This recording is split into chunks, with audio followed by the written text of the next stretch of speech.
मैं वो भाजपा सिख नेता नहीं हूं कि भाजपा नेताओं के तलवे चाट कर उनके आगे पीछे घूमूंगा और सवाल नहीं करूंगा। मैं कोई ये कहे कि सिख धर्म की बात अगर जब आएगी तो लोग खालिस्तानी कहेंगे और हम चुप हो जाएंगे, तो वो तो नहीं होगा। आजादी में हमने सबसे बड़ा योगदान दिया है, हम तो अपनी बात करेंगे। भाजपा का समर्थक भी हूं और मेरा सवाल भी भाजपा से है। और जिस दिन ऐसी बात आई कि देश की अखंडता की बात होगी, मेरा धड़ सबसे पहले अलग करने के लिए पुलिस प्रशासन आगे आ सकता है। मुझे मांग। रांची मेन रोड गुरुद्वारा प्रबंधक कमेटी के पूर्व कोषाध्यक्ष तजिंदर सिंह ने कहा कि कोलकाता में भाजपा नेता शिवेंदु अधिकारी के दौरे के दौरान ड्यूटी में तैनात आईपीएस अधिकारी को खालिस्तानी बताए जाने की घटना की कड़ी शब्दों में निंदा की है। उन्होंने कहा कि ड्यूटी में तैनात आईपीएस अधिकारी जसप्रीत सिंह को भाजपा नेता और कार्यकर्ताओं ने खालिस्तानी कहकर अपमानित किया है। हमारे संवाददाता अमन सिंह की देखी रिपोर्ट। खबरों की दुनिया में आपका स्वागत है।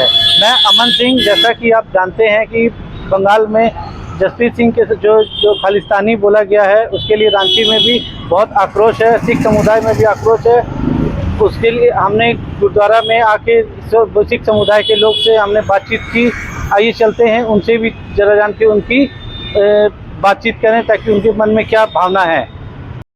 आईपीएस अधिकारी को खालिस्तानी कहे जाने पर आपका क्या कहना? देखिए, सर्वप्रथम तो मैं ये कहूँगा, मैं किसी शिवेंदु अधिकारी को नहीं जानता, ना मैं उसको महत्व देता हूँ। ये छोटे मोटे लेवल के जो पद के लोभ में आकर भारत की एकता और अखंडता को भंग करने के लिए पार्टी पॉलिटिक्स करते हैं, ऐसे लोगों को मुझे लगता है कि हमें ध्यान नहीं देना चाहिए। लेकिन हाँ, ये जो पार्टी पॉलिटिक्स के आड़ में ये सब जो हो रहा है वो बहुत गलत हो रहा है। भाजपा के क्या या राजनीति विभाजनकारी नहीं साबित हो सकता है?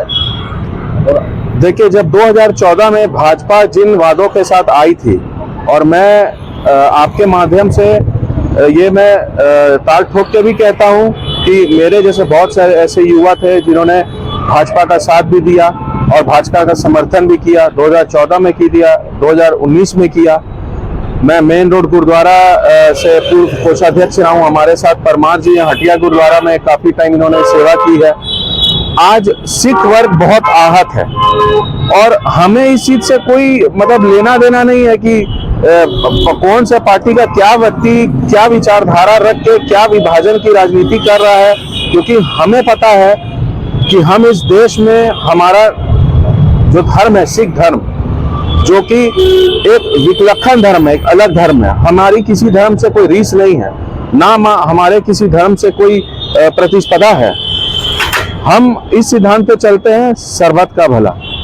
हमारे गुरुद्वारे में जब कोई आता है तो हम ये नहीं पूछते हैं कि वो किस जाति का है, किस धर्म का है। जो भाजपा के कार्यकर्ता वहां कर रहे हैं, मुझे लगता है कि आज आप देखिए, हर एक भाजपा के जो छोटे से बड़े नेता कुछ भी काम करते हैं वो कहते हैं प्रधानमंत्री जी के नेतृत्व में। तो मैं ये कहूंगा, प्रधानमंत्री जी, क्या ये आपके नेतृत्व में हो रहा है?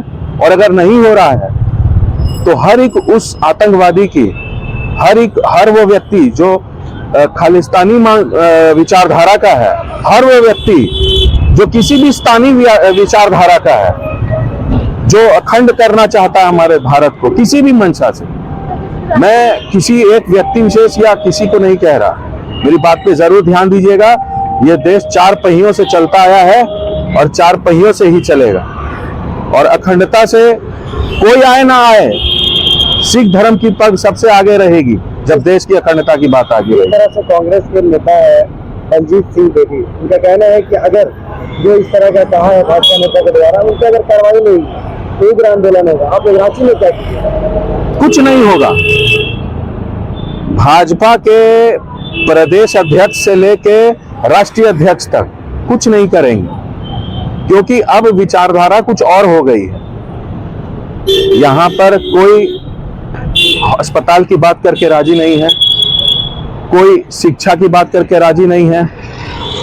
आज हमारे देश में इतने एम्स बने। मैं कहता हूं, हम गुरुद्वारा के पदाधिकारी हैं, हम 4 कमरों पे एक बिल्डिंग और डॉक्टर बैठा देते हैं।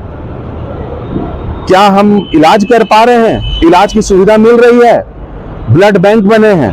आज लोग हमारी संस्थाओं में आकर ब्लड डोनेशन कैंप लगा लेते हैं, और हमारे ही सिख समाज के लोग जब ब्लड मांगते हैं तो उनसे पैसों की मांग की जाती है।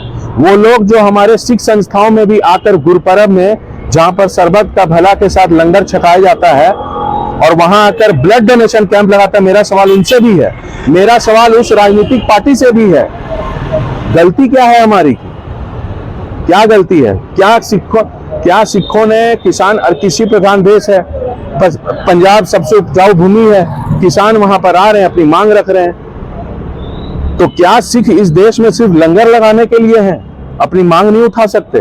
और अब लोग कहेंगे कि मांग उठाना भी जायज एक तरीका है।